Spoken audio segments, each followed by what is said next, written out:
महाभारत युद्ध रे आज्ञा कौरव माने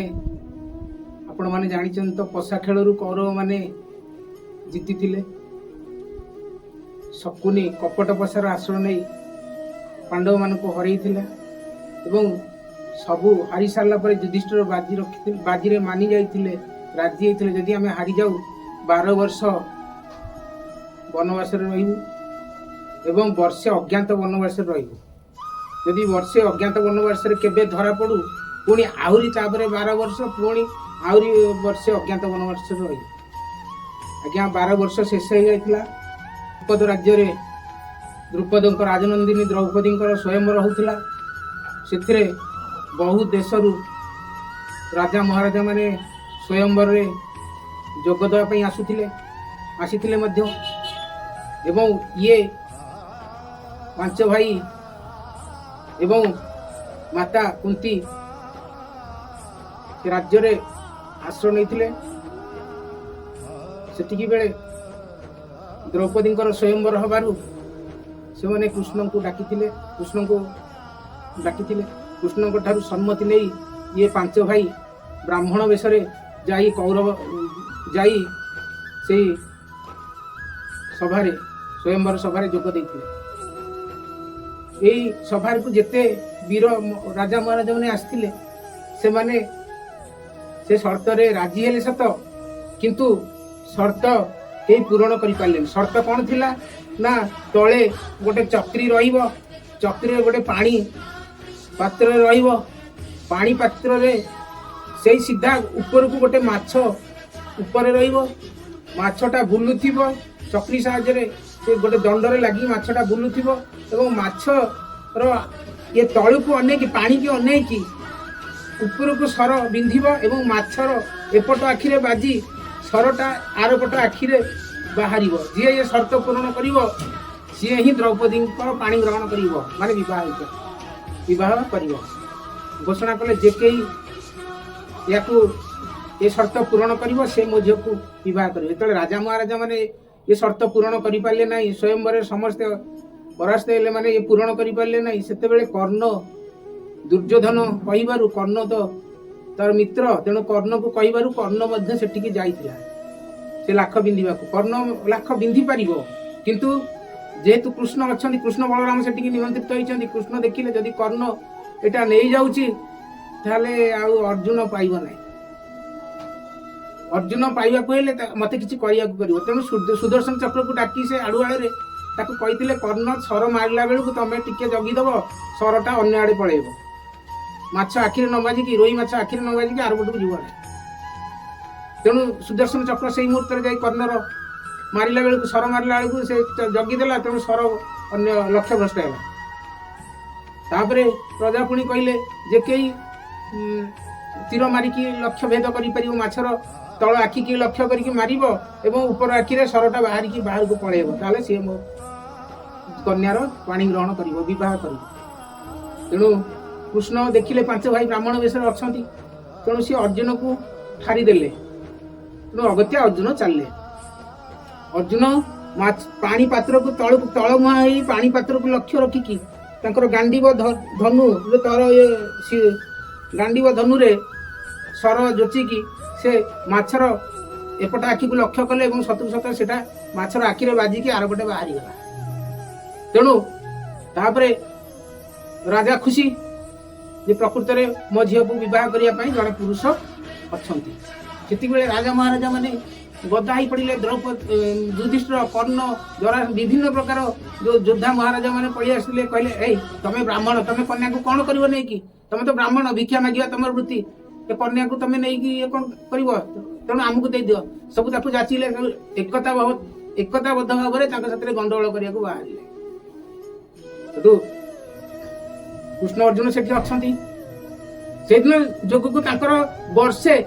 जो गुप्त वनवास सरी जाइछि से दिन गुप्त वनवास सरी जाइछि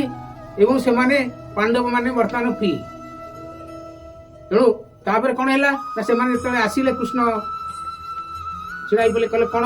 ब्राह्मण बोली कौन तांकर से लक्ष्य करिकी से लक्ष्य भेद करिकी से द्रौपदी की जीतिचंती तेणु सी ही विवाह करेंगे तमें कई गंडगोल कर। कृष्ण जितेबाला एक कहले तो सब राजा महाराजा मैंने डरीगले ये कई कली कजिया लगे बाहर कहले देख ये होती जी लक्ष्य भेद कर जड़े कर्ण भेद कर पारिता जड़े अर्जुन भेद कर ये होती अर्जुन गांडीवधारी अर्जुन यदि लगे कथा लाग मोर किसी कहार ना तेणु समस्त छत्रभंग करके गले तापरे पांच भाई जाक द्रौपदी को नहीं माँ पाखक गले माँ जो घरे रोले सी भीतर पटू कबाट देकी शयन रक्त से बेले मैंने कबाट बढ़ाई माँ कबाट खोल आम भल खाद्य गोटे आनीचु या कहले कन्या रत्न आनीचु कि कौन कर भल खाद्य जिनस आनीचु उठ जदि खाद्य जिनस आनीच तुम पांच भाई बांटी खाई दियो मु तो शोची मत कहीं ये कर कौन है आम तो कन्या रत्न आनीचु कौन कहल पांच भाई बांटी खाई दियो बड़ माँ का आदेश विरोधार्य कहले कौन एमती है ये आदेशटा एमती कौन है कृष्ण को डकैले गोटे विराट ये है आम तो अर्जुन भेद करके आनी अर्जुन तो स्त्री पांच पुओ कौन खाइबे कृष्ण हेतु पलि आइले कृष्ण ये सिचुएशन को जो बुआ तक कुंती डाकिले कुंती होती पीसी जो डाकिले हेतु कृष्ण पलि आसिले कहले हाँ बापा कौन एमती गोटे सिचुएशन है कौन मुझे करी मो पार्टी तो बाहर पड़ा पांच पुओ ताको भोग कर बोली खाई दियो तेणु मुझे कहीदे कौन करी कि तुम किसी दोष ना द्रौपदी मागी शिव को बर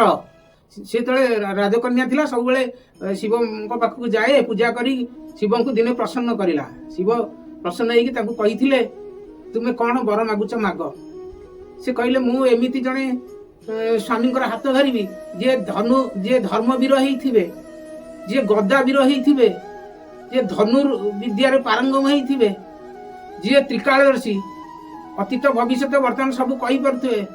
त्रिकालदर्शी आउ जड़े शैशव जे घोड़ा हाथी मान रखिबार जे शैशव ताकू एमती करी जो पांचटा गुण थी मत पति रूप में आप प्रदान कर महादेव कहले सब असंभव कथा जनक पाखे तो सब संभव हो पार नहीं मु तुमको 5टी वर प्राप्त होगापी तथास्तु करुच्ची 5टी वर तुमको तथास्तु है तुम्हें 5 जन पाखे संपद पाइब महादेव वर देते तेणु सी 5टा स्वामी करेंगे महादेव वर कौन अकाट्य हम कि कहले कौन धर्म वीर युधिष्ठिर अच्छा गदारे वीर द्वितीय पांडव भीमसेन अच्छा तृतीय पांडव होती अर्जुन से धनुर्धारी सामने धनुर्धर कहीं ना नकुल घोड़ा ये रखिए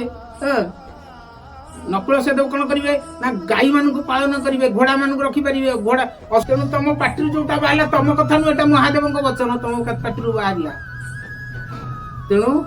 से सती अनिशय गोटे